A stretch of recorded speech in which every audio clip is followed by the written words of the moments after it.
महाबळेश्वरचे वातावरण सध्या नगर परिषद निवडणुकीच्या राजकीय घडामोडींमुळे चांगलेच तापले असून दिनांक 18 नोव्हेंबर रोजी नगराध्यक्ष पदाचे उमेदवार कुमार शिंदे यांनी लोकमित्र जनसेवा आघाडीचे प्रतिस्पर्धी उमेदवार DM बावळेकर, नासिर मुलानी व सुनील शिंदे यांच्या नगराध्यक्ष पदाच्या नामनिर्देशन पत्रांवर जाहिरात कर थकबाकी, अनधिकृत बांधकाम व पालिकेचे इतर कर थकविल्याप्रकरणी हरकत घेऊन वातावरण चांगलेच गंभीर केले होते। परंतु फिर्यादी कुमार शिंदे यांनी घेतलेल्या हरकतीमधील सर्व बाबींची व्यवस्थित तपासणी करून मुख्य निवडणूक अधिकारी श्री सचिन मस्के यांनी हरकती फेटाळल्यामुळे सर्व उमेदवारांनी सुटकेचा निश्वास सोडला होता।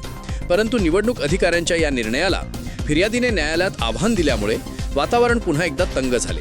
अशातच नासिर मुलानी यांनी नगराध्यक्ष पदाच्या शर्यतीतून माघार घेतल्यामुळे उर्वरित उमेदवार DM बावळेकर व सुनील शिंदे यांच्या नामनिर्देशक पत्रांवर आज गिरीस्थान नगरविकास आघाडीच्या कुमार शिंदे यांच्या वतीने ॲडव्होकेट राजेंद्र साळुंखे यांनी कोर्टात युक्तिवाद केला असून प्रतिपक्षाकडून केलेल्या युक्तिवादाविषयी कोणतीही माहिती उपलब्ध होऊ शकली नसल्यामुळे संबंधित प्रकरणात न्यायालयाने अंतिम सुनवाईसाठी 29/11/2025 ही तारीख निश्चित केल्यामुळे आता महाबळेश्वरकरांच्या नजरा 29 तारखेच्या अंतिम निकालाकडे लागल्या आहेत।